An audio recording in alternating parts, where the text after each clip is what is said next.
नमस्कार, बहुत स्वागत है आपका देश की बात में और मैं हूं राजश्री आपके साथ। नोटबंदी से जुड़ा एक और दिन, दावे, आरोप और फिर प्रत्यारोप।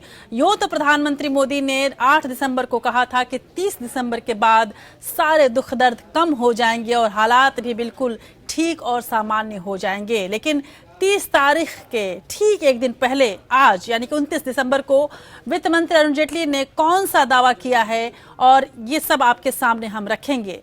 8 नवंबर से 29 दिसंबर तक नोटबंदी का रहा क्या हाल और कौन रहा पीएम के साथ, तो किसने किया इसका विरोध, ये भी हम आपको दिखाएंगे। ये भी दिखाएंगे कि कांग्रेस ने मोदी सरकार पर कौन से आरोप लगाए हैं और कैसे सरकार के एक मंत्री ने किया है जमकर पलटवार कांग्रेस पर। आपको दिखाएंगे कि प्रधानमंत्री कब कर सकते हैं कुछ बड़ी घोषणाएं, यानी कि आप नए साल पर कुछ नई घोषणाओं के लिए तैयार रह सकते हैं। बहुत जल्द प्रधानमंत्री मोदी एक बार फिर से देश को संबोधित करने वाले हैं और संबोधन में क्या कुछ खास हो सकता है ये हम आपके सामने रखेंगे। हम आपको ये भी बताएंगे कि यूपी में सत्ताधारी सपा परिवार के बीच का मनमुटाव अब किस ओर बढ़ गया है और ये असली दंगल हम आपको दिखाएंगे। बताएंगे आपको कि एआईएडीएमके की जनरल काउंसिल की बैठक में किसको चुना गया है जनरल सेक्रेटरी, और ये भी बताएंगे कि जयललिता की मौत पर किसने जताया है शक। आपको दिखाएंगे कि भारत को जल्द कैसे मिल सकती है एनएसजी की सदस्यता और कितनी महत्वपूर्ण है ये बात भारत के लिहाज से, ये आपके सामने रखेंगे। और साथ ही आपको दिखाएंगे कि कौन होगा सेबी का अगला चेयरमैन। ये भी बताएंगे आपको कि नया साल कैसे विराट कोहली और अनुष्का शर्मा के लिए ला सकता है खुशखबरियों का सौगात। और वैसे नए साल की बात हो रही है तो नए साल से पहले बात जुदा हो रहे साल 2016 की करेंगे हम। साल भर के लेखा जोखा की कड़ी में आज बात सबसे चर्चित चेहरों की जो पूरे 2016 में छाए रहे, और साथ में और भी बहुत कुछ होगा। आपको दिखाएंगे साहित्य की कुछ खबरें, याद करेंगे राजेश खन्ना को भी। तो चलिए शुरू करते हैं आज के इस देश की बात के नए सफर को।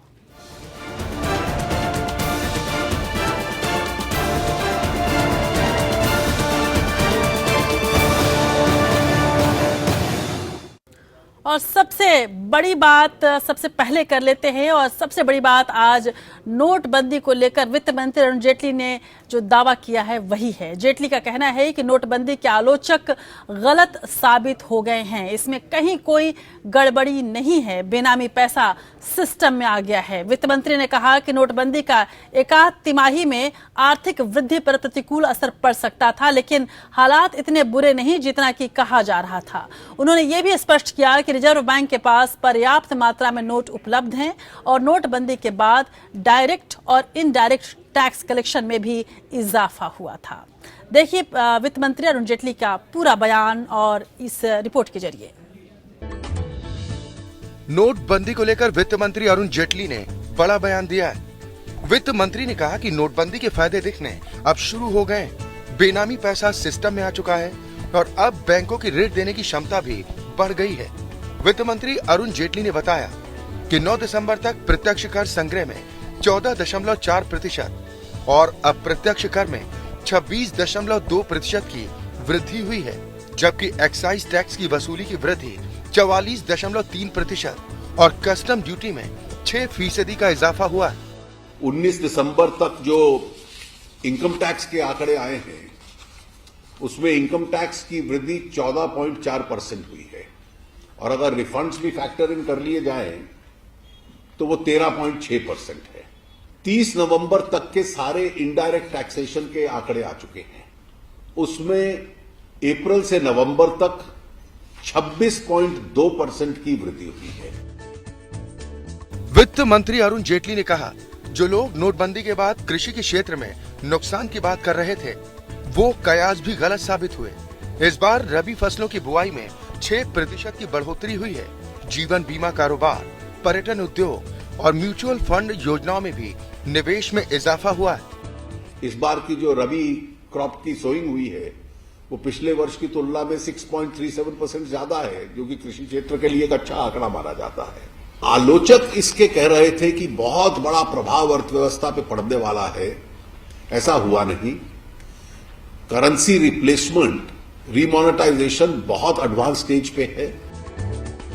वित्त मंत्री ने कहा कि रिजर्व बैंक के पास बहुत अधिक मात्रा में नोट उपलब्ध हैं। मुद्रा का एक बड़ा हिस्सा बदला जा चुका है और स्थिति धीरे धीरे सामान्य की ओर बढ़ रही है।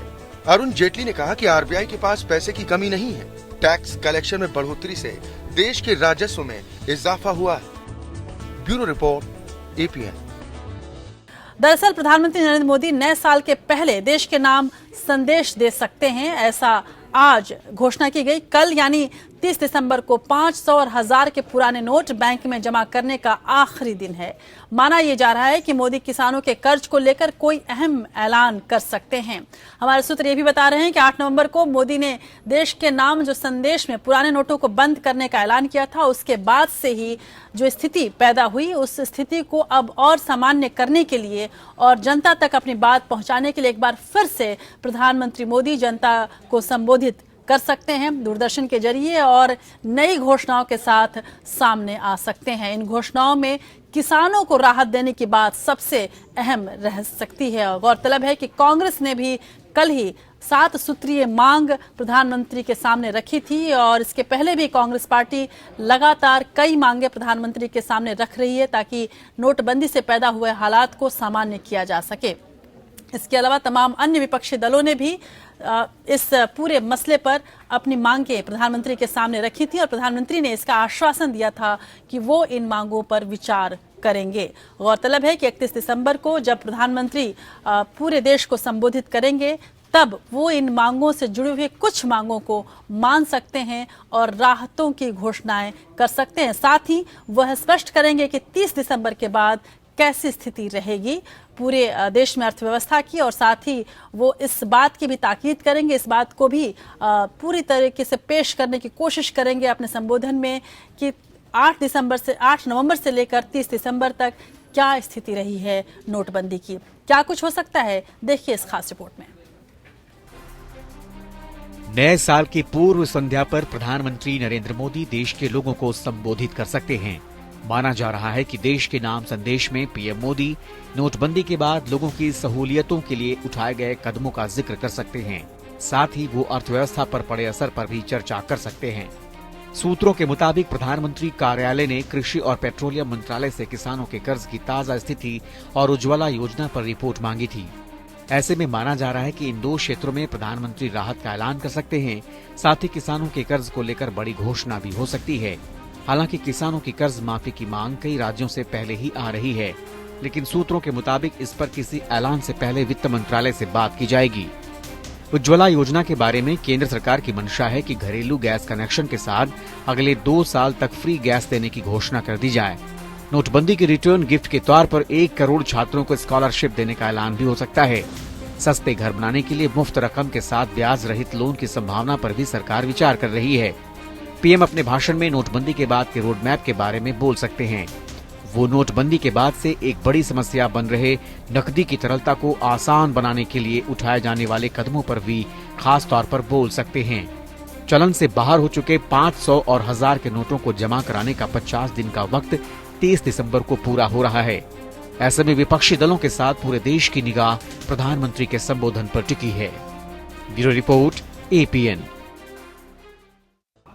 और आप अपने पसंदीदा चैनल पर कल देखना मत भूलिए। 30 दिसंबर के तारीख को हम देखेंगे कि किस तरह से 8 नवंबर से लेकर 30 दिसंबर तक नोटबंदी का हाल रहा और पूरा लेखा जोखा आपके सामने रखेंगे, सरकार के दावों का, विरोधियों के आरोपों का और साथ ही जो सही हालात है उसका पूरा लेखा जोखा आपके सामने रहेगा। आप कल दोपहर 1 बजे से लेकर 4 बजे तक ये हमारी खास पेशकश देख सकते हैं। इसके अलावा एपीएन पर कल दिन भर नोटबंदी से जुड़ी तमाम खबरें आपके सामने होंगी और पूरे देश में नोटबंदी से लेकर क्या हालात रहे, क्या लोगों की प्रतिक्रियाएं रही हैं, 50 दिन कैसे गुजरे हैं आम आदमी के, ये सब कुछ आपके सामने कल जरूर होगा। लेकिन इस वक्त बात कर रहे हैं जब नोटबंदी की और नोटबंदी के फायदे और नुकसान की, तो इसको लेकर पक्ष विपक्ष में संग्राम शुरू हो गया है। कांग्रेस ने मोदी सरकार के नोटबंदी के फैसले को गरीब विरोधी बताते हुए पूरे देश में पोल खोल की तैयारी की है। इसके तहत कांग्रेस पूरे देश में नोटबंदी पर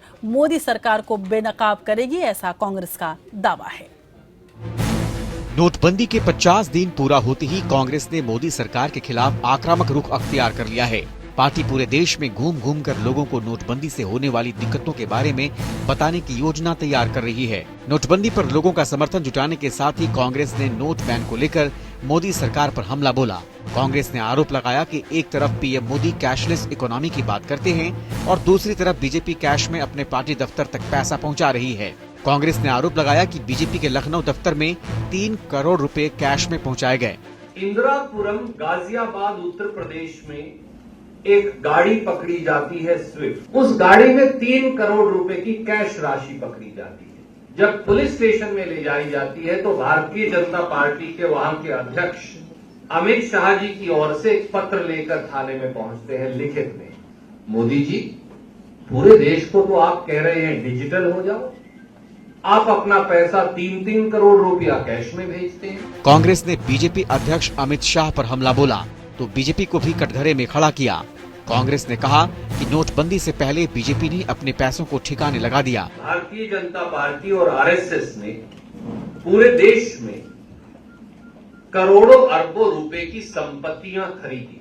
1 मार्च 2016 से 8 नवंबर 2016 के बीच में सार्वजनिक करें ताकि देश को मालूम चले कि आपने कितना पैसा, कितने करोड़ों रुपया खातों में जमा करवाकर नोट बदलवाए। सुरजेवाला ने नोटबंदी को भारत के राजनीतिक इतिहास का सबसे बड़ा घोटाला बताया। अब तो ये हो रहा है कि रामचंद्र कहे गए सिया से ऐसा कलयुग आएगा, मेहनत कश खड़ा होगा लाइन में और बेईमान का कर्ज चुकाएगा। ये है मोदी जी का नारा। हमारी लड़ाई भ्रष्टाचार से है, काले धन से है और उस लड़ाई में इस देश का जनमानस पूरी तरह से नरेंद्र मोदी जी के साथ है। विपक्ष का काम है आलोचना करना, 2.5 साल से उनके पास आलोचना करने के अलावा और कुछ नहीं है। कांग्रेस ने नोटबंदी के दौरान हुई मौतों के लिए मोदी सरकार को जिम्मेदार बताते हुए देश से माफी मांगने की मांग की। उन्होंने प्रधानमंत्री नरेंद्र मोदी पर आरबीआई को रिवर्स बैंक ऑफ इंडिया में बदलने का आरोप लगाया। नोटबंदी के दौरान आरबीआई ने कम से कम 135 बार नियम बदले। Bureau report, APN.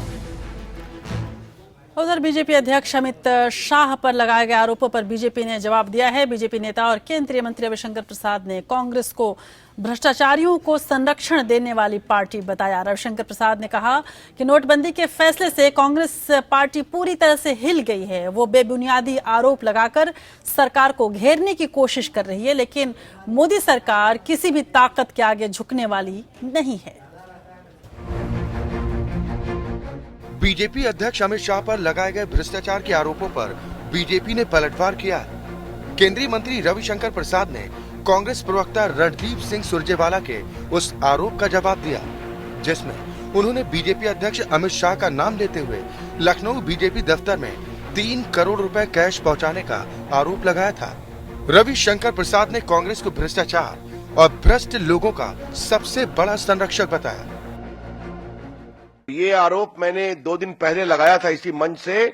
आज मैं दोबारा कहना चाहूंगा, कांग्रेस पार्टी भ्रष्टाचार और भ्रष्ट लोगों को सबसे बड़ा संरक्षण देती है। रविशंकर प्रसाद ने कहा कि अगर कांग्रेस के पास सबूत हैं तो वो सामने लाए, नहीं तो बेबुनियादी आरोप लगाने पर बीजेपी कानूनी कार्रवाई करेगी।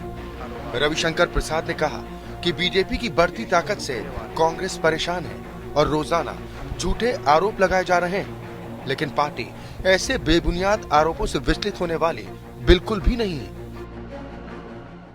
कांग्रेस के ये झूठे, बेबुनियाद, शर्मनाक आरोप इस कारण से लगाए जा रहे हैं कि सरकार कुछ कमजोर हो जाए, कि ये नरेंद्र मोदी जी की सरकार है, बहुत मजबूत सरकार है। वो भ्रष्टाचार करने वाले और उनको मजबूती से सहारा देने वाले राजनीतिक दलों के दबाव में नहीं झुकेगी। नोटबंदी के बाद कितना काला धन पकड़ा गया, इस बारे में केंद्रीय मंत्री पीयूष गोयल ने कहा कि ये आंकड़ा आरबीआई की ओर से जारी किया जाएगा। उन्होंने कहा कि जो पैसा बैंकों में जमा हुआ है उसकी जांच के बाद ही ये आंकड़ा दे पाना संभव होगा। सरकार ने नोटबंदी का समर्थन करने के लिए देश के लोगों का धन्यवाद भी दिया। Bureau report, APN. और इस बीच केंद्र सरकार की आईडीएस स्कीम के तहत 13,860 करोड़ रुपए की आय घोषित करने वाले व्यवसायी महेश शाह को लेकर कांग्रेस और बीजेपी के बीच आरोप प्रत्यारोप का नया सिलसिला शुरू हो गया है। कांग्रेस का आरोप है कि महेश शाह का पीएम या बीजेपी अध्यक्ष अमित शाह से कनेक्शन है, जिसका बीजेपी ने विरोध किया है। गुजरात में वॉलंटरी इनकम डिस्क्लोजर स्कीम जो मोदी जी ने 50-50 कालाधन फेयर एंड लवली स्कीम चलाई थी, उसमें एक मित्र हैं जिनका नाम है महेश शाह। उन्होंने 13,860 करोड़ का कालाधन घोषित किया। एक सम्मानित टेलीविजन चैनल ने उन्हें इंटरव्यू के लिए बुलाया। वो उस इंटरव्यू में ये कह रहे हैं और लोग देख रहे हैं पूरे गुजरात पे कि मैं अभी उन राजनेताओं और अधिकारियों का नाम बताऊंगा जिनका ये पैसा है। इनकम टैक्स विभाग के अधिकारी दिल्ली से मोदी जी भेजते, वो उन्हें उठा ले जाते। हाँ, सुरेश भाई मेहता हैं, मोदी जी तो जानते हैं, आप भी जानते होंगे, अपने पड़ोस के राज्य गुजरात के भाजपा के मुख्यमंत्री रहे। उन्होंने जरूर एक सार्वजनिक गोष्ठी की और उसमें कहा कि महेश शाह के सीधे संबंध वर्षों से पूरा अहमदाबाद जानता है माननीय नरेंद्र मोदी जी और अमित शाह जी से। महेश शाह क्या उनके बड़े से बड़े आकाओं की जांच हो रही है? आज दिल्ली के एक वकील साहब जेल चले गए। एक कलकत्ता के भी बहुत बड़े हवाला कारोबारी की चर्चा आती है, वो भी जेल चले गए। इस सरकार में किसी को नहीं छोड़ा जा रहा है। लेकिन क्या मतलब है इस झूठे आरोप का कि महेश शाह के संबंध हमारे आदरणीय अध्यक्ष अमित शाह से हैं? बिल्कुल इसको हम खारिज करते हैं। और आपको बता दें कि महेश शाह ने टैक्स की पहली किस्त अदा नहीं की, जिसके बाद उसे आयकर विभाग ने हिरासत में ले लिया है। और उधर नोटबंदी पर कांग्रेस के जबरदस्त विरोध के बाद अब बीजेपी ने भी पलटवार करने की तैयारी कर ली है।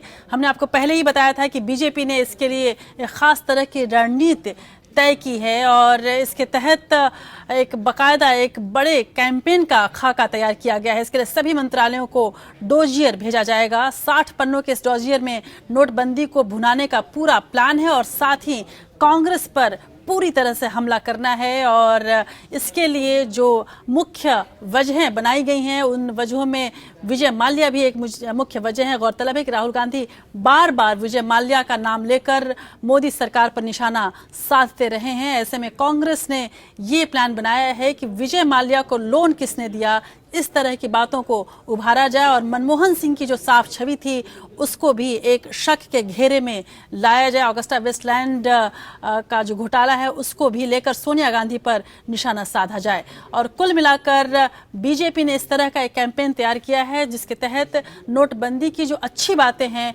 वो कैसे लोगों तक पहुंचाया जाए, ये कोशिश करेंगे बीजेपी के तमाम नेता। और कांग्रेस और तमाम विरोधी पार्टियों की जो बातें, खासकर शंका पैदा करने वाली जो बातें हैं, उनको भी सामने रखेंगे। इसमें मायावती, बीएसपी सुप्रीमो, उनकी बातें, ममता बनर्जी से जुड़े हुए तमाम विवाद और कांग्रेस पार्टी से जुड़े हुए तमाम आरोप भी शामिल हैं।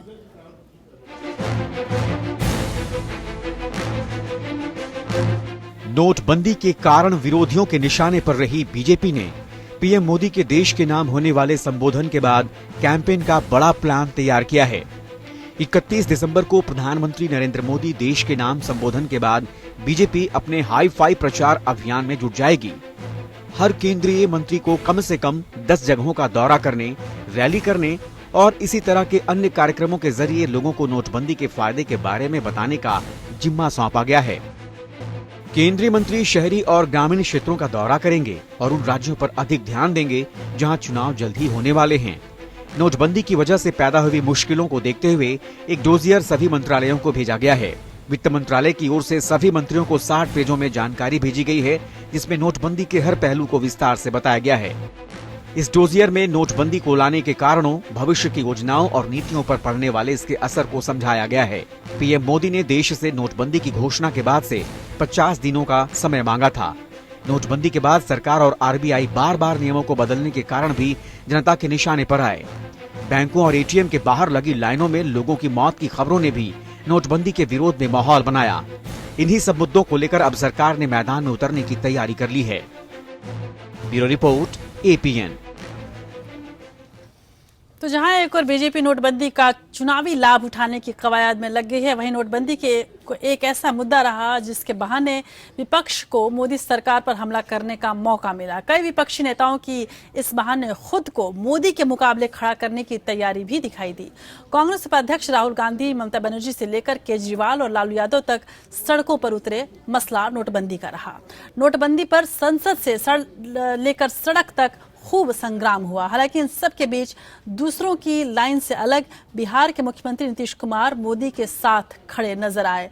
ये अलग बात है कि अब रघुवंश प्रसाद ने, जो एक मुख्य नेता हैं आरजेडी के, उन्होंने ये स्पष्ट किया है कि नीतीश कुमार यू टर्न लेना चाहते हैं लेकिन ले नहीं पा रहे हैं। इसीलिए उन्होंने 50 दिन देखने की बात कह दी थी और अब जरूर नीतीश कुमार अपना बयान बदलेंगे। लेकिन कुल मिलाकर नोटबंदी का जो मसला था, उसके इर्द गिर्द तमाम बड़े नेताओं की राजनीति कैसे घूमी, देखिए इस खास रिपोर्ट में।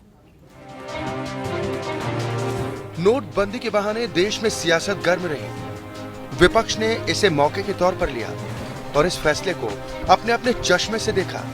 नोटबंदी के 50 दिन पूरे होने के बाद भी हर विपक्षी दल खुद को प्रधानमंत्री मोदी के सामने खड़ा दिखाने की होड़ में लगा। नोटबंदी के फैसले को विपक्ष ने सिरे से खारिज कर दिया। विपक्ष ने सड़क से लेकर संसद तक नोटबंदी के फैसले की जमकर आलोचना की और हंगामा भी किया। खासतौर पर पश्चिम बंगाल की मुख्यमंत्री ममता बनर्जी, कांग्रेस उपाध्यक्ष राहुल गांधी और दिल्ली के मुख्यमंत्री अरविंद केजरीवाल नोटबंदी के खिलाफ उठने वाली आवाजों के अगुआ रहे। इस बीच 16 नवंबर से संसद का शीतकालीन सत्र भी शुरू हुआ, लेकिन दोनों सदनों में न के बराबर ही काम हुआ। भारतीय लोकतंत्र के इतिहास में शायद ये पहला मौका था जब हंगामा इतने दिन चला हो और संसद में इतना कम काम हुआ हो। प्रधानमंत्री नरेंद्र मोदी के सामने कांग्रेस की तरफ से नोटबंदी के खिलाफ मुहिम की कमान खुद पार्टी उपाध्यक्ष राहुल गांधी ने अपने हाथ में रखी। संसद के शीतकालीन सत्र के दौरान प्रधानमंत्री नरेंद्र मोदी के सदन की कार्रवाई में भाग नहीं लेने को लेकर उन्होंने बार बार आरोप लगाया कि पीएम नोटबंदी पर बहस से भाग रहे हैं। उन्होंने पीएम मोदी के भ्रष्टाचार को लेकर कई बार बयान दिए। नोटबंदी के खिलाफ राहुल गांधी ने देश के कई हिस्सों में रैली की। विपक्ष को एकजुट करने की कोशिश में भी राहुल दिखे। हालांकि उनका ये प्रयास पूरी तरह सफल नहीं हो पाया। पश्चिम बंगाल की मुख्यमंत्री ममता बनर्जी ने नोटबंदी के खिलाफ आवाज बुलंद करते हुए खुद को राष्ट्रीय नेता साबित करने की भरपूर कोशिश की। उन्होंने दिल्ली के अलावा उत्तर प्रदेश और बिहार में भी रैलियां आयोजित कर नोटबंदी के खिलाफ आवाज बुलंद की। तृणमूल कांग्रेस के सांसदों ने संसद में भी जमकर हंगामा किया और खुद को राष्ट्रीय राजनीति में स्थापित करने की कोशिश की। दिल्ली के मुख्यमंत्री अरविंद केजरीवाल की प्रधानमंत्री मोदी से अदावत पुरानी। नोटबंदी को केजरीवाल ने एक अवसर के तौर पर देखा। उन्होंने प्रधानमंत्री नरेंद्र मोदी और उनकी सरकार पर हमले किए। केजरीवाल ने नोटबंदी के खिलाफ उठी आवाज का अगुआ बनने की भरसक कोशिश की। उन्होंने नोटबंदी को आजाद हिंदुस्तान का सबसे बड़ा घोटाला तक करार दे दिया। केजरीवाल ने नोटबंदी के खिलाफ देश के कई हिस्सों में आवाज बुलंद की। आरजेडी प्रमुख लालू प्रसाद यादव ने पहले दिन से ही नोटबंदी का विरोध किया और पूछा, पीएम मोदी बताएं कि नोटबंदी के 50 दिन बाद उन्हें किस चौराहे पर सजा दी जाए। मोदी सरकार के कैशलेस लेन देन और पेटीएम जैसे ई वॉलेट का लालू यादव ने शुरू से विरोध किया। नोटबंदी के खिलाफ वो जनसभाएं कर रहे हैं। जेडीयू के मुखिया और बिहार के मुख्यमंत्री नीतीश कुमार की पार्टी के बड़े नेता शरद यादव एक तरफ नोटबंदी के फैसले का विरोध कर रहे थे, तो दूसरी तरफ खुद नीतीश ने इस फैसले का स्वागत किया। नीतीश ने इसे काले धन और भ्रष्टाचार के खिलाफ एक बड़ा कदम बताया। हालांकि उन्होंने भी इस फैसले को लागू करने में कमी की तरफ इशारा करते हुए सरकार को लताड़ लगाई। नीतीश कुमार ने खुद को मोदी के साथ दिखाकर उनका विकल्प बनने की ओर इशारा किया। Bureau report, APN। तो देश भर में जहां नोटबंदी को लेकर संग्राम चल रहा है, वहीं यूपी में सत्तारूढ़ सपा परिवार के भीतर ही कलह चल रही है। शिवपाल और अखिलेश यादव के बीच शुरू हुआ मनमुटाव फिलहाल थम गया ऐसा लगता था, लेकिन विधानसभा चुनाव के लिए उम्मीदवारों की लिस्ट जारी होते ही समाजवादी पार्टी में दंगल फिर शुरू हो गया है। कल जारी हुई सपा की पहली लिस्ट में कई अखिलेश समर्थकों के टिकट कट गए, जिससे नाराज उनके समर्थक आज अखिलेश यादव के घर पर जमा हुए और जमकर नारेबाजी की और अंततः अखिलेश यादव को ये कहना पड़ा कि आप सभी लोग तैयारियां कीजिए, जल्द ही आपको टिकट मिलेगा। कुछ सूत्र ये भी बता रहे हैं कि अखिलेश यादव अलग से अपनी एक लिस्ट बना रहे हैं और उसे लेकर वो मुलायम सिंह यादव के पास जाएंगे। ये नजारा उत्तर प्रदेश के मुख्यमंत्री अखिलेश यादव के घर का है। समाजवादी पार्टी के कुनबे में टिकट बंटवारे की लड़ाई खूब जोर पकड़ रही है। टिकट कटने से नाराज कई मंत्रियों और समर्थकों ने गुरुवार को मुख्यमंत्री अखिलेश यादव के साथ बैठक की। सभी नेताओं ने बैठक में अपने दर्द को अखिलेश के सामने रखा। बैठक में अखिलेश समर्थक नेताओं और मंत्रियों ने एक स्वर में कहा कि जनता, पार्टी, समर्थक और कार्यकर्ता अखिलेश के साथ हैं, इसलिए आप निर्णय लीजिए। अखिलेश से मुलाकात के बैठक के बाद इन नेताओं का दर्द छलका। हम आदरणीय नेताजी के सिपाही हैं, माननीय मुख्यमंत्री जी के सिपाही हैं। पहली बार चुनकर आए और चुनाव से कभी भागने वाले नहीं। भाई साहब, चुनाव से कभी नहीं भागते। हमारा जो अभी निर्णय हुआ था उसमें हमारा नाम अशफाक अली खान है, वो सूची में नहीं आया था, लेकिन हम लड़ाकू सिपाही हैं, बिना लड़े नहीं भागते, लड़ के जाएंगे। अखिलेश यादव जिंदाबाद, माननीय नेताजी जिंदाबाद। अखिलेश के साथ बैठक में धर्मेंद्र यादव, अरविंद गोप और अभिषेक मिश्रा समेत तमाम समर्थक शामिल हुए। मंत्री अरविंद सिंह गोप ने मुख्यमंत्री अखिलेश के सामने कहा कि हमारा टिकट अमर सिंह ने कटवाया है। साथ ही बेनी प्रसाद वर्मा ने भी शिवपाल सिंह यादव से अपने बेटे के लिए मेरे खिलाफ साजिश रची है। हालांकि अखिलेश ने सबको भरोसा दिलाया और सबसे अपने क्षेत्रों में काम करने को कहा है। हम लोगों को क्षेत्र में जाकर के काम करने का निर्णय दिया गया है। जाइए क्षेत्र में काम करिए। और सही बात यह है, देखिए हम लोग समाजवादी सिपाही हैं, हम अवसरवादी नहीं हैं, हमेशा समाजवादी थे, हैं और रहेंगे। अखिलेश यादव बृहस्पतिवार को अपने पिता और समाजवादी पार्टी मुखिया से मिलने गए। यहाँ शिवपाल यादव भी पहुँचे। वैसे एपीएन के पास अखिलेश यादव की तरफ से मुलायम सिंह यादव को सौंपी गई 403 उम्मीदवारों की पूरी लिस्ट मौजूद है। इस लिस्ट की तुलना जब मुलायम सिंह यादव की 325 उम्मीदवार वाली लिस्ट से की गई तो पता चला कि 218 उम्मीदवार ही मुलायम सिंह यादव और अखिलेश यादव की लिस्ट में कॉमन हैं। अखिलेश ने बुधवार शाम भी 3 मंत्रियों और दर्जनों विधायकों के साथ लंबी मीटिंग की थी। उम्मीदवारों की लिस्ट जारी होने के बाद जिस बात की आशंका थी वही होता दिख रहा है। समाजवादी पार्टी और मुलायम सिंह के कुनबे में अब टिकट बंटवारे को लेकर फिर लड़ाई छिड़ गई है।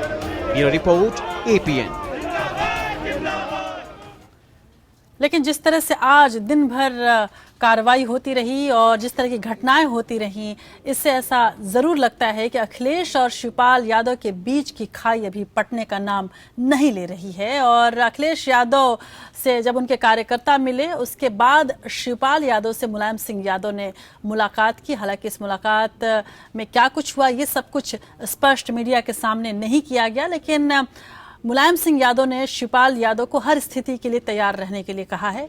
सपा में शिवपाल और अखिलेश के बीच सत्ता की लड़ाई अंदर खाने में काफी दिनों से यूं चल रही है, लेकिन ये खुलकर सामने आई कौमी एकता दल में सपा के विलय को लेकर। डालते हैं एक नजर इसकी पृष्ठभूमि पर, ताकि आप ये समझ पाएंगे कि आखिर अखिलेश यादव और शिवपाल यादव और मुलायम सिंह यादव ये त्रिकोण कहां किस पेंच पर फंसा हुआ है।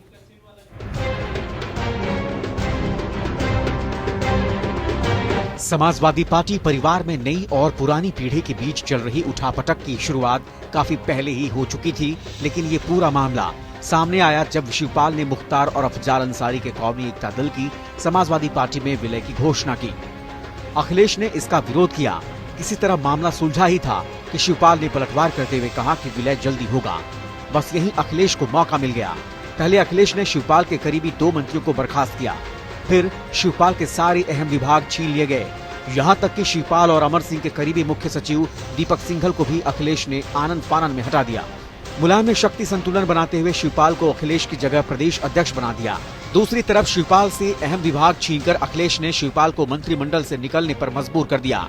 हालांकि बाद में अखिलेश ने मुलायम सिंह के समझाने पर मंत्रिमंडल से निकाले गए गायत्री प्रसाद प्रजापति को वापस भी ले लिया। लेकिन शिवपाल और अखिलेश के बीच शुरू हुआ युद्ध पूरी तरह से थमा नहीं। मुलायम जानते हैं कि यूपी संगठन में शिवपाल की अच्छी पकड़ है। इसलिए वो शिवपाल को साधने की कोशिश करते रहे। दूसरी ओर अखिलेश चाहते हैं कि सिर्फ उनके हिसाब से और उनकी छवि पर चुनाव लड़ा जाए।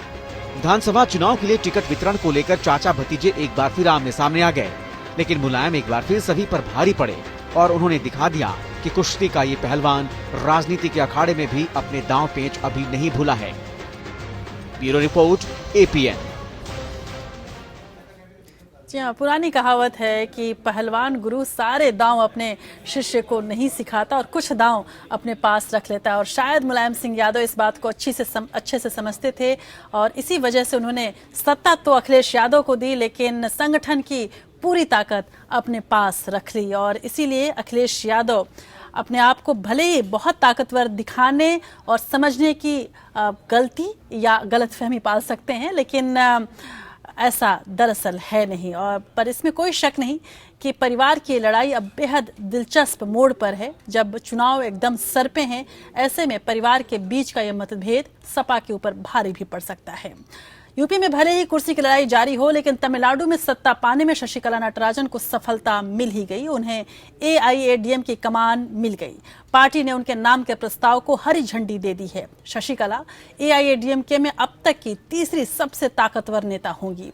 पार्टी के संस्थापक MG रामचंद्रन और जयललिता के बाद अब शशिकला सबसे बड़ी नेता के तौर पर उभरी हैं।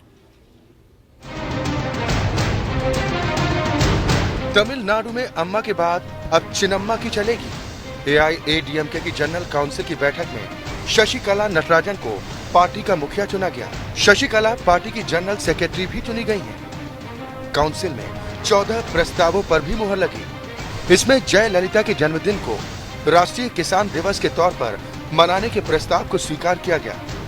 खास बात ये रही कि इस बैठक में शशिकला नटराजन मौजूद नहीं थी। 5 दिसंबर को जयललिता के निधन के बाद जनरल काउंसिल की ये पहली बैठक थी। जयललिता की जगह लेने वाले शशिकला पर कभी जयललिता को जहर देने के आरोप लगे थे, जिसके बाद जयललिता ने उन्हें घर से बाहर कर दिया था, लेकिन बाद में माफ भी कर दिया था।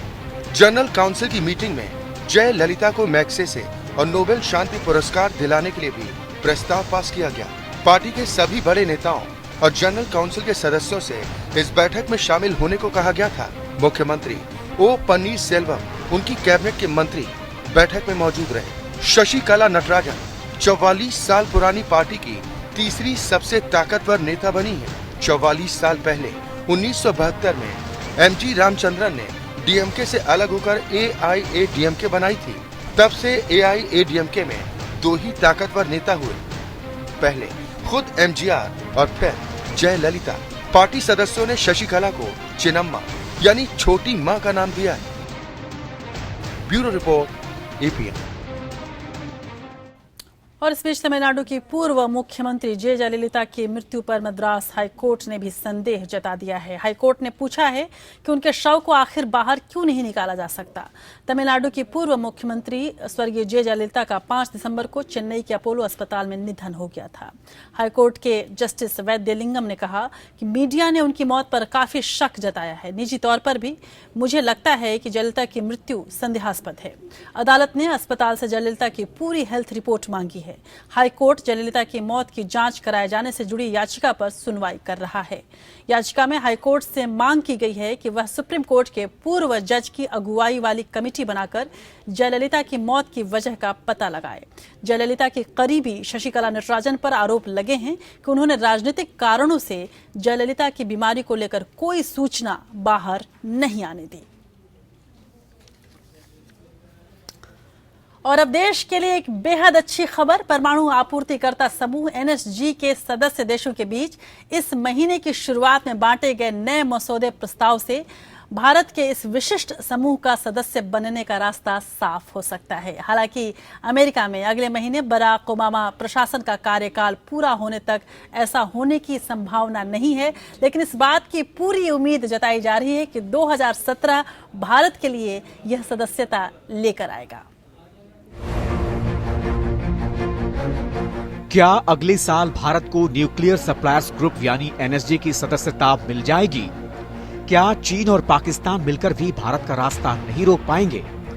ऐसा इसलिए हो सकता है क्योंकि NSG में सदस्यता के लिए एक नया ड्राफ्ट तैयार हुआ है, जिसके मुताबिक एनर्जी में भारत को तो एंट्री मिल सकती है, लेकिन पाकिस्तान को नहीं।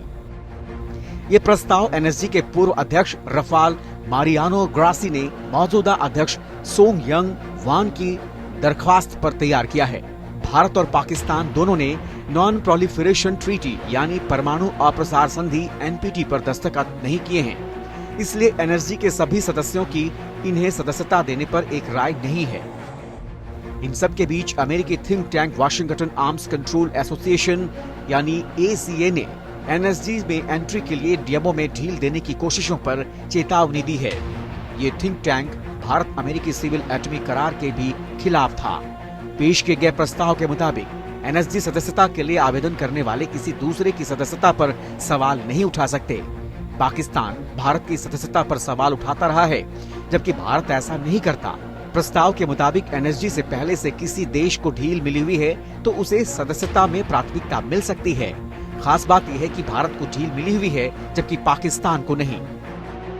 भारत के लिए एनर्जी की सदस्यता इसलिए जरूरी है कि इससे न्यूक्लियर टेक्नोलॉजी और यूरेनियम बिना किसी खास समझौते के हासिल हो सकेगा।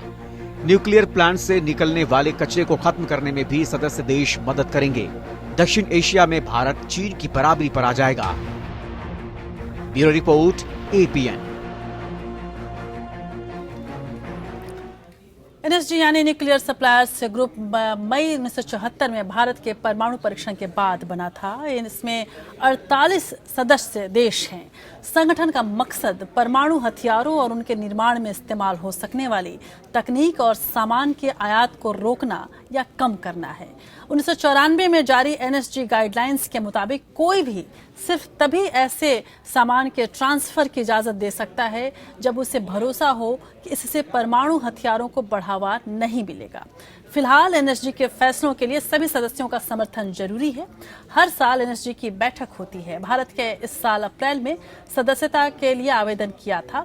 चीन ने भारत की दावेदारी का विरोध किया था, लेकिन अब भारत के लिए रास्ता साफ हो गया है।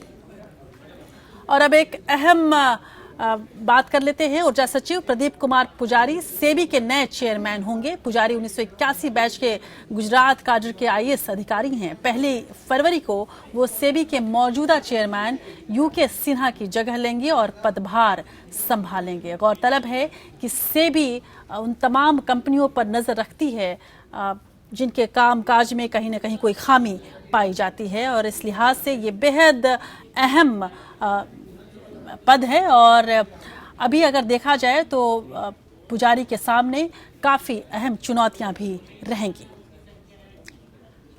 और प्रदीप कुमार पुजारी के सामने कई चुनौतियां होंगी, जिसमें प्रमुख सहारा सेबी विवाद भी है। आइए डालते हैं एक नजर सेबी में चल रहे मुख्य केसों पर। सबसे पहले बात करते हैं सहारा समूह और सेबी के बीच चल रहे विवाद की। साल 2009 में सहारा समूह की कंपनी सहारा प्राइम सिटी ने सेबी के समक्ष IPO यानी प्रारंभिक सार्वजनिक प्रस्ताव रखा। सरल शब्दों में सहारा समूह निवेशकों के लिए शेयर बाजार में उतरना चाहता था। बाद में Sahara India real estate corporation limited और Sahara housing investment corporation limited ने भी कंपनी रजिस्ट्रार के पास IPO की अर्जी दाखिल की। लेकिन इसी बीच सेबी के पास professional group for investor protection की तरफ से सहारा की 2 कंपनियों के खिलाफ कथित तौर पर गैर कानूनी तरीकों से निवेशकों के साथ आर्थिक लेन देन की शिकायतें पहुंची, जिसके बाद सेबी ने इन शिकायतों पर पहले सहारा समूह के इन्वेस्टमेंट बैंकर इनम सिक्योरिटीज और बाद में सीधे सहारा से जवाब मांगा। बाद की जांच में सामने आया कि सहारा समूह ने 50 से अधिक निवेशकों से धन जुटाने के लिए जो तरीका अपनाया था उसके लिए सेबी की आज्ञा लेनी अनिवार्य थी, जिसका पालन नहीं किया गया। जबकि सहारा के मामले में करोड़ों निवेशकों से धन जुटाया गया था। सेबी ने सहारा समूह की 2 कंपनियों के खिलाफ अंतरिम आदेश जारी किया, जिसके खिलाफ सहारा ग्रुप ने सिक्योरिटीज एपिलेट ट्राइब्यूनल में फैसले का विरोध किया। साल 2011 में सिक्योरिटीज एपिलेट ट्राइब्यूनल ने सेबी के आदेश को सही ठहराते हुए सहारा की दोनों कंपनियों से 3 करोड़ निवेशकों के 25,781 करोड़ रुपए लौटाने को कहा। फिर 2012 में सहारा समूह ने सुप्रीम कोर्ट का दरवाजा खटखटाया। सुप्रीम कोर्ट ने भी सहारा के निवेशकों के 24,000 करोड़ रुपए सेबी में जमा करवाने का आदेश दिया। सुप्रीम कोर्ट ने सहारा समूह से इस राशि को 3 किश्तों में जमा करवाने के लिए कहा, जिसमें से 5,120 करोड़ रुपए की राशि तुरंत जमा करानी थी। फरवरी 2013 में जब सहारा 2 बची हुई किश्तें जमा कराने में असफल रहा, तब सेबी ने सहारा समूह के बैंक खाते फ्रीज करने और जायदाद को जब्त करने के आदेश जारी किए। बाद में सेबी ने सहारा ग्रुप के खिलाफ आदेश पालन न करने का आरोप लगाते हुए सुप्रीम कोर्ट का दरवाजा खटखटाया। फरवरी 2014 में सुप्रीम कोर्ट ने सुब्रत रॉय को पेश होने का आदेश दिया। जब सुब्रत रॉय अदालत में हाजिर नहीं हुए, तब सुप्रीम कोर्ट ने उनके खिलाफ गैर जमानती वारंट जारी किया और फिर जेल भेज दिया। फिलहाल सुब्रत रॉय जमानत पर जेल से बाहर हैं। सेबी के सामने एक और मामला है PACL का। इस मामले में 60,000 करोड़ रुपए की वसूली के प्रयास के तहत सेबी ने समूह के 192 जिलों में रियल एस्टेट परिसंपत्तियों को बिक्री की तैयारी की है। इनमें से मुख्य रूप से पंजाब और राजस्थान शामिल हैं। PACL ने जनता से कृषि और रियल एस्टेट कारोबार के नाम पर धन जुटाया था। सेबी ने अपनी जांच में पाया कि कंपनी ने 18 साल के दौरान गैर कानूनी सामूहिक निवेश योजनाओं के जरिए धन जुटाया है। उच्चतम न्यायालय के आदेश के बाद सेबी ने एक उच्च स्तरीय समिति का गठन किया है, जिससे सही निवेशकों को PACL की कुर्क संपत्तियों की बिक्री से धन वापस लौटाया जा सके। अवैध निवेश योजनाओं के माध्यम से लोगों से धन जुटाने वाली संस्थाओं के खिलाफ सेबी ने अब तक 567 मामले दर्ज करवाए हैं। इन संस्थानों ने बड़े रिटर्न के वादे के साथ फर्जी निवेश योजनाओं से कोष जुटाया था। सेबी ने बड़ी संख्या में अवैध सामूहिक निवेश योजनाओं पर अपना शिकंजा कड़ा किया है, जिसमें Sharda, MPS, Sumangal, MPS greenery developers, Sai Prasad, HBN, alchemist infra, rose valley समूह और PACL शामिल हैं।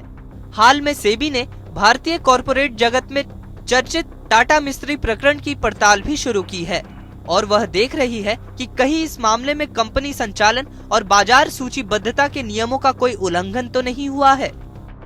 Bureau report, APN। और देश विदेश की कुछ और खबरों के लिए आप आगे हमारे साथ जुड़े रहिए, लेकिन इस वक्त देश की कुछ और अहम खबरें देखिए नेशनल टॉप 5 खबरों में।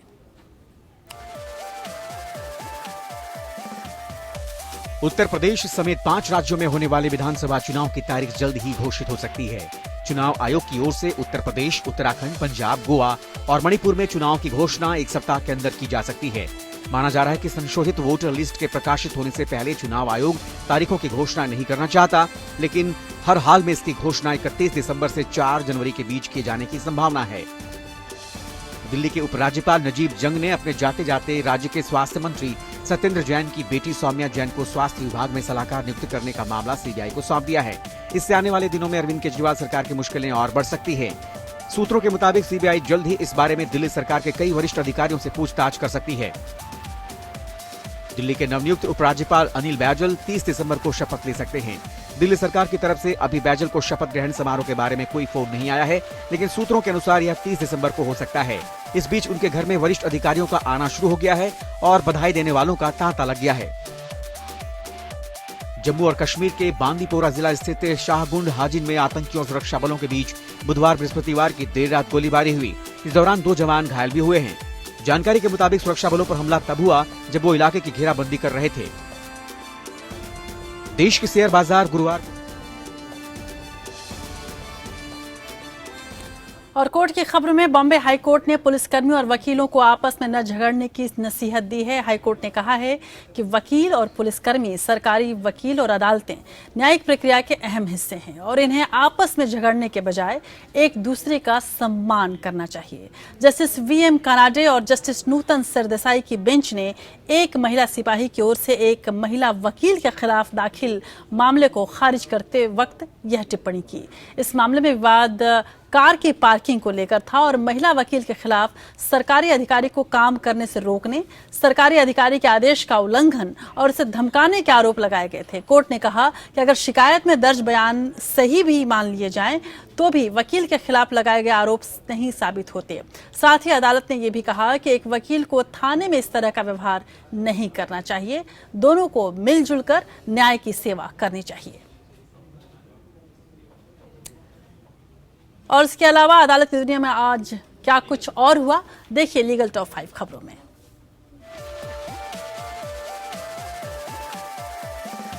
बॉम्बे हाई कोर्ट ने 1993 के मुंबई श्रृंखलाबद्ध बम विस्फोट की दोषी रुबीना सुलेमान मेमन की फरलो पर रिहा करने की मांग वाली याचिका को खारिज कर दिया है। पीठ ने अपने फैसले में कहा कि कोर्ट रबीना को फरलो पर रिहा करने के पक्ष में नहीं है, क्योंकि उसे टाडा अदालत ने आतंकी गतिविधियों में संलिप्त रहने के मामले में दोषी करार दिया है। जम्मू कश्मीर हाई कोर्ट ने 2 नाबालिगों के खिलाफ जन सुरक्षा अधिनियम यानी PSA खारिज करने को कहा है। दोनों नाबालिग फिलहाल पुलिस की हिरासत में है। 8 जुलाई को बुरहानी वानी की मौत के बाद घाटी में जिस कदर अशांति फैली थी, उसके बाद पब्लिक सेफ्टी एक्ट के तहत सैकड़ों लोगों को पुलिस की हिरासत में लिया गया था। अनुकंपा के आधार पर नौकरी के मामले में राजस्थान हाईकोर्ट ने अहम फैसला सुनाया है। यूको बैंक बनाम देवी किशन के मामले में राजस्थान हाईकोर्ट ने कहा कि अगर मरने वाले व्यक्ति के परिवार में संकट का वक्त खत्म हो गया हो तो अनुकंपा के आधार पर नौकरी नहीं दी जा सकती। अगले साल कॉमन लॉ एडिशन टेस्ट यानी क्लैट की परीक्षा 14 मई को होगी। इस परीक्षा के लिए पंजीकरण 1 जनवरी 2017 से शुरू होगा और 31 मार्च तक पंजीकरण करवाया जा सकेगा। इस बार ये इम्तिहान चाणक्य नेशनल लॉ यूनिवर्सिटी के तत्वाधान में करवाया जा रहा है। इस इम्तिहान के जरिए देश भर की 18 राष्ट्रीय लॉ यूनिवर्सिटी में दाखिल किए जाएंगे।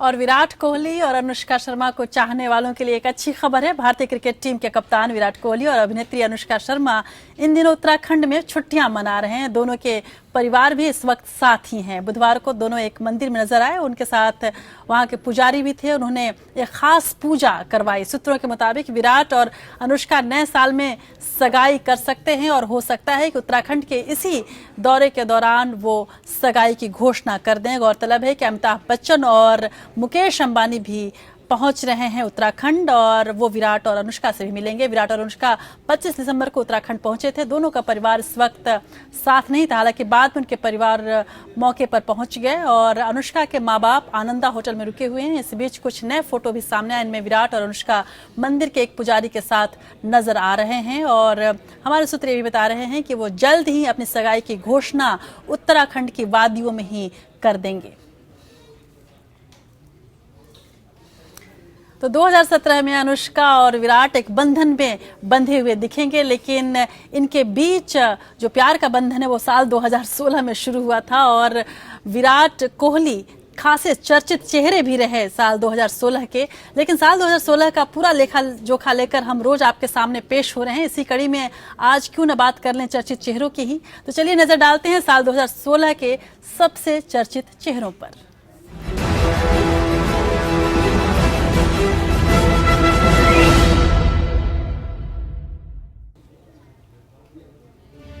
अपनी घोषणाओं से साल के चर्चित चेहरों की बात की जाए तो प्रधानमंत्री नरेंद्र मोदी का नाम सबसे पहले आएगा। हाल के वर्षों में भारत की राजनीति में नरेंद्र मोदी जैसा चंद राजनेता ही नजर आते हैं जिन्होंने जनमत को इतना प्रभावित और ध्रुवीकृत किया है। प्रधानमंत्री ने साल की शुरुआत में नए उद्योगों को प्रोत्साहित करने के लिए स्टार्टअप इंडिया नाम की योजना की शुरुआत की। किसानों के लिए देश में प्रधानमंत्री फसल बीमा योजना की शुरुआत की गई। गरीबी रेखा से नीचे रहने वाले परिवारों को LPG कनेक्शन के लिए उज्ज्वला योजना की शुरुआत की गई। लेकिन मोदी सरकार के जिस फैसले की गूंज 7 समुद्र पार भी सुनाई दी वो रहा 29 सितंबर को पाकिस्तानी सीमा में सर्जिकल स्ट्राइक। विश्व के तमाम बड़े देश खुलकर आतंकवाद के खिलाफ भारत के समर्थन में आ खड़े हुए। मोदी सरकार ने पूरे देश में समान कर यानी GST लागू करने का फैसला लिया। मई में 1 रुपए प्रति महीने प्रीमियम पर 2 लाख रुपए की दुर्घटना बीमा योजना का शुभारंभ हुआ।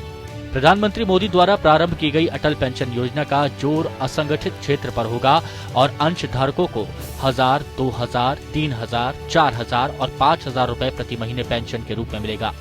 पाकिस्तान के कश्मीर मुद्दे का राग अलापते रहने का मुंहतोड़ जवाब देते हुए पीएम मोदी ने स्वतंत्रता दिवस पर पहली बार बलूचिस्तान का जिक्र किया, जिसके बाद से दुनिया भर में रह रहे बलूचिस्तानी लोगों ने नरेंद्र मोदी के समर्थन में आवाज बुलंद करना शुरू कर दी। पुरानी परंपराओं का दौर समाप्त कर 92 साल बाद मोदी कैबिनेट ने प्रस्ताव पास कर रेल बजट का आम बजट में विलय कर दिया। रक्षा एवं विमानन के क्षेत्र में विदेशी निवेश को 49% से बढ़ाकर 100% की मंजूरी दे दी गई। और फिर 8 नवंबर को पीएम ने 500 एवं 1000 की नोटबंदी का ऐतिहासिक फैसला लिया। हालांकि वित्त मंत्रालय और RBI इसके क्रियान्वयन में उतनी चपलता नहीं दिखा पाए, लेकिन इसके बावजूद जनता को पीएम के नेक इरादे में कोई खोट नहीं दिखा। RBI गवर्नर के पद पर रघुराम राजन का 3 साल का कार्यकाल इसी साल सितंबर में खत्म हुआ। राजन अपने कार्यकाल के दौरान कई बार विवादों में घिरे। राजनीतिक, सामाजिक, शैक्षणिक और अर्थव्यवस्था से जुड़े मुद्दों पर अपनी बेबाक प्रतिक्रियाओं के कारण वो अक्सर चर्चाओं में रहे। लेकिन बतौर गवर्नर अपने 3 साल के कार्यकाल में ना तो कभी वो मनमोहन सरकार के दबाव में आते दिखे और न ही नरेंद्र मोदी सरकार के दबाव में। अपना कार्यकाल खत्म होने से एक दिन पहले रघुराम राजन ने कहा कि सरकार को मना करने की रिजर्व बैंक की क्षमता को बनाए रखा जाना चाहिए, क्योंकि देश को वृहत आर्थिक स्थिरता के लिए मजबूत और स्वतंत्र केंद्रीय बैंक की जरूरत है। राजन ने कहा कि रिजर्व बैंक के लिए कामकाजी फैसले लेने की आजादी अहम है। नॉन परफॉर्मिंग एसेट्स यानी एनपीए, बैंक की अंडर कैपिटलाइजेशन और रुपयों को बचाने जैसे फैसलों पर उन्होंने प्राथमिकता से ध्यान केंद्रित किया। माना जा रहा है कि एनडीए सरकार राजन को दूसरा कार्यकाल देगी, लेकिन ऐसा नहीं हुआ। राजन की जगह ली उर्जित पटेल ने। हालांकि उनके गवर्नर बने 3 महीने से थोड़ा ही अधिक वक्त हुआ है, लेकिन इतने कम समय में ही उन्होंने ऐसे काम किए हैं जिससे कई लोगों को लगता है कि वो रिजर्व बैंक को उसी रास्ते पर ले जा रहे हैं जिस रास्ते पर सरकार उसे ले जाना चाहती है। नीतिगत दरों में कटौती करने की बात सरकार लगातार कह रही थी, लेकिन रघुराम राजन ने इसे अनसुना कर दिया। लेकिन पटेल ने अपनी पहली मौद्रिक नीति में ही 0.25% की कटौती कर दी। नोटबंदी के सरकार के फैसले को सिर्फ मानना भर रिजर्व बैंक के घुटने टेकने की कहानी नहीं कहता। एक बार को ये माना जा सकता है कि चुनी हुई सरकार के फैसले पर रिजर्व बैंक को सहमति देनी चाहिए, लेकिन देश की मौद्रिक व्यवस्था को चलाने की जिम्मेदारी रिजर्व बैंक की है। इसलिए अगर रिजर्व बैंक को सरकार की बात माननी ही थी तो इसके लिए जरूरी तैयारी की जिम्मेदारी काफी हद तक आरबीआई की थी। एक झटके में इस 86% नकदी को बंद कर देने और बचे हुए 14% से आर्थिक तंत्र को चलाने की मुश्किल क्या है, इसका सही अंदाजा और उसके हिसाब की तैयारी रिजर्व बैंक को होनी चाहिए थी। नोटबंदी के फैसले के बाद मीडिया के सवालों का सामना करते कभी भी उर्जित पटेल नहीं दिखे। सरकार की ओर से मोर्चा संभालने का काम वित्त सचिव शक्तिकांत दास कर रहे हैं। सुप्रीम कोर्ट के प्रधान न्यायाधीश जस्टिस टी.एस. ठाकुर मुकदमों के फैसले में कड़ी टिप्पणियों और जजों की कमी के मुद्दे पर सरकार को लगातार चेताने वाले बयानों की वजह से चर्चा में बने रहे। जस्टिस ठाकुर का कार्यकाल इसलिए याद रखा जाएगा कि उन्होंने अदालतों में जजों की कमी के मुद्दे को कई बार उठाया और हर बार सख्ती से उठाया, जिसकी वजह से कई बार न्यायपालिका और कार्यपालिका में सीधे टकराव की आशंका तक पैदा हो गई। जजों की कमी को लेकर प्रधानमंत्री नरेंद्र मोदी की मौजूदगी में उनकी आंखें भी नम हो गई। कॉलेजियम की ओर से भेजे गए नामों पर सरकार की जल्द मंजूरी न मिलने पर उन्होंने अटॉर्नी जनरल मुकुल रोहतगी को फटकार तक लगाई। उन्होंने कहा कि अदालतों के कमरों में तो पहले ही ताले लग चुके हैं, क्या अब आप जुडिशरी में भी ताला लगाना चाहते हैं? एक समारोह में कानून मंत्री रविशंकर प्रसाद के सामने भी उन्होंने जजों की कमी का मुद्दा उठाया। जन प्रतिनिधित्व कानून में उसका धर्म शब्द की व्याख्या के मामले में जस्टिस ठाकुर की अध्यक्षता वाली बेंच ने यह साफ किया कि 1995 के जस्टिस जे.एस. वर्मा के हिंदुत्व के फैसले की कोई व्याख्या नहीं होगी। बीसीसीआई लोढ़ा समिति की सिफारिशों के मामले में उन्होंने कई सख्त टिप्पणियां की। नोटबंदी के मामले में भी अटॉर्नी जनरल के विरोध के बावजूद उनकी अध्यक्षता वाली बेंच ने मामले को संविधान पीठ को सौंप दिया, जिसमें नोटबंदी की अधिसूचना की संवैधानिकता का सवाल भी शामिल है। भारतीय क्रिकेट के लिए ये साल सफलताओं से भरा रहा और इस साल मिली सभी जीतों में भारत की तरफ से एक नाम हमेशा चर्चा में रहा और हर जीत में उनका योगदान बेहद अहम रहा। भारतीय टेस्ट टीम के युवा कप्तान विराट कोहली ने 2016 में टीम को हर मोर्चे पर संभाला। भारतीय टीम की रीढ़ बनकर उभरे कोहली। बेशक इस साल की शुरुआत में ऑस्ट्रेलिया से वनडे सीरीज में हार मिली हो, लेकिन इसके बाद एशिया कप न्यूजीलैंड के खिलाफ जीत ने उसकी अच्छी भरपाई की। भारत की मेजबानी में हुई आईसीसी टी20 विश्व कप में भी टीम ने सेमीफाइनल का सफर तय किया। रिकॉर्ड 18 टेस्ट मैचों में अपराजित चल रही भारतीय टीम ने नंबर 1 टेस्ट टीम का दर्जा फिर से हासिल किया। विराट कोहली ने अपने खेल से बताया कि वो कितने परिपक्व हो चुके हैं। टेस्ट में इस साल विराट ने कुल 12 मैच खेले, जिसमें 75.93 की शानदार औसत से 1215 रन बनाए। इस दौरान उन्होंने 4 शतक लगाए, जिनमें 3 दोहरे शतक शामिल हैं। शुरुआत वेस्टइंडीज से हुई, जहां उनकी अगुवाई में टीम ने 2-1 से जीत दर्ज की। फिर न्यूजीलैंड को 3-0 से और उसके बाद इंग्लैंड को 4-0 से करारी मात दी। दोनों सीरीज में विराट ने एक-एक दोहरा शतक भी लगाया। विराट ने इस साल 10 वनडे मैच खेले और 92.37 की औसत से 739 रन बनाए। इस बात से अंदाजा लगाया जा सकता है कि किस तरह टीम की बल्लेबाजी के धुरी बनकर वो उभरे हैं। विराट का प्रदर्शन इस वर्ष टी20 में खास तौर पर शानदार रहा। उन्होंने इस साल 15 अंतर्राष्ट्रीय टी20 मैच खेले और 106.83 की औसत से 641 रन बनाए, जिसमें 7 अर्धशतक शामिल है। पहली बार टी20 प्रारूप में खेले गए एशिया कप से लेकर टी20 विश्व कप तक विराट ने हमेशा रन बनाए। देश की सबसे चर्चित हस्तियों में बैडमिंटन खिलाड़ी पीवी सिंधु का नाम भी शुमार है। रियो ओलंपिक में ऐतिहासिक रजत पदक, देश का सर्वोच्च राजीव गांधी खेल रत्न पुरस्कार, चाइना ओपन के रूप में पहला सुपर सीरीज खिताब, साल की सबसे ज्यादा सुधार करने वाली खिलाड़ी का पुरस्कार और विश्व सुपर सीरीज फाइनल्स में सेमीफाइनल तक का सफर। ये ऐसी उपलब्धियां हैं जिसने 21 साल की पीवी सिंधु को 2016 में भारतीय बैडमिंटन की गोल्डन गर्ल बना दिया।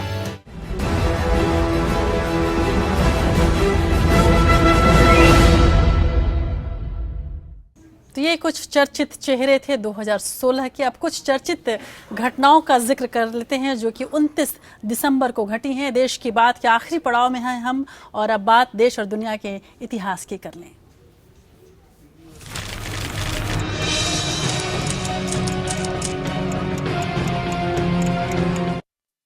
तो देश और दुनिया के इतिहास में 29 दिसंबर के दिन कई महत्वपूर्ण घटनाएं घटी, जिसमें से कुछ प्रमुख घटनाओं का जिक्र हम आपके सामने कर रहे हैं। 29 दिसंबर 1530 में मुगल शासक बाबर का बेटा हुमायूं उसका उत्तराधिकारी बना। 29 दिसंबर 1911 में सुनयात सेन को नए चीन गणतंत्र का राष्ट्रपति घोषित किया गया। चीन में आम जनता और साम्यवादी कार्यकर्ताओं ने उन्हें चीनी गणतंत्र का राष्ट्रपिता मानते हैं। और 29 दिसंबर 1975 में ब्रिटेन में एक ऐतिहासिक कानून लागू हुआ, जिसके तहत समाज में और नौकरी की जगहों पर महिलाओं को पुरुषों के समान वेतन और दर्जा दिया जाना अनिवार्य हो गया था। और 29 दिसंबर 1917 को प्रसिद्ध भारतीय फिल्म निर्देशक और ख्याति प्राप्त धारावाहिक रामायण के निर्माता रामानंद सागर का जन्म हुआ था। 1942 में बॉलीवुड के पहले सुपरस्टार राजेश खन्ना का जन्म भी 29 दिसंबर को ही हुआ था। और बात राजेश खन्ना की हो रही है तो देश की बात के आखिरी पड़ाव पर आज राजेश खन्ना को याद करते हैं। आपने ठीक समझा, पहले सुपरस्टार हैं वो बॉलीवुड के। आज उनकी जन्मतिथि है। राजेश खन्ना भले ही आज हमारे बीच नहीं है, लेकिन उनके सिनेमा ने आज भी हमारे दिलों में उनको जिंदा रखा है। राजेश खन्ना से पहले हिंदी फिल्मों के अभिनेता स्टार कहे जाते थे, चाहे वह देवानंद हो या राज कपूर हो या tragedy king Dilip Kumar. Media ने राजेश खन्ना के प्रति पब्लिक की दीवानगी देखकर उन्हें सुपरस्टार का तमगा दिया। कहते हैं राजेश खन्ना जैसा स्टारडम अभी तक किसी को भी नसीब नहीं हुआ है। राजेश खन्ना ने एक से बढ़कर एक फिल्में भारतीय फिल्म इंडस्ट्री को दी, हर रंग की, हर मूड की। चलते चलते आपको राजेश खन्ना के कभी नहीं भूलने वाले कुछ पलों के साथ छोड़ जाते हैं। मुझे दीजिए इजाजत, नमस्कार।